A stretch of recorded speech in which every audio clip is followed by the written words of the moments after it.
this I say that the covenant that was confirmed before God in Christ, the law, which was 430 years after, cannot, was annual, that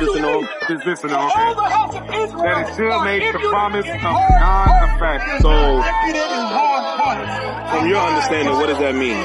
Right here, actually, let's skip down to 18. Yes. For if the inheritance be of the law, it is no more a promise, but God gave it to Abraham by promise. So that part, assuming we're talking about the original law, you're not going to get, you're not going to get that promise, that promise of the law anymore. Okay. So, by Christians' breakdown of that, that means that I can murder you right here and still get the kingdom of heaven. What about I can steal from you? I can rape. I can do anything I want. I can break all of the laws now because the laws are done away with. You don't have to do that no more because Christ did it. Right? That's their knowledge of it. But in verse 17, I'm going to give you the brief understanding of it. It says the covenant, the law came 430 years after the promise, right? What came after 430 years that Moses introduced? The Ten Commandments? Was thou shalt not kill prior to Moses? It shows that of man's blood, by man shall his blood be shed, for in the image of God made every man. That's thou shalt not kill in Genesis before Moses.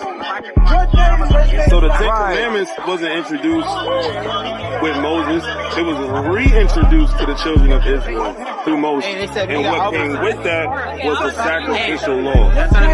Because that's what came after the promise. Sacrificial law.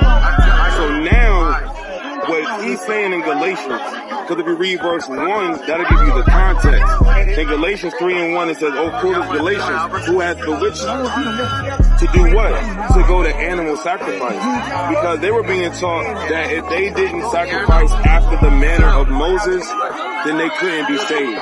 Well, what does that mean? Circumcised, after the manner of Moses, then they couldn't be saved. What does that mean? On the 8th day, you had to get circumcised and you had to do a sacrifice. If you're 32 years old and you're hearing about Christ, can you keep that law? How long ago were you 8 days old?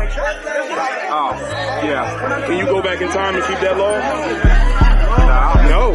So you can't get salvation if you follow the law of Moses and animal sacrifice. That's all Christ did away with. That's all Paul is saying. He's saying if you're going back to animal sacrifice, guess what? You're going back to something that was predated by the promise that you would get the kingdom of heaven. The promise of Christ. The prophecy about Christ coming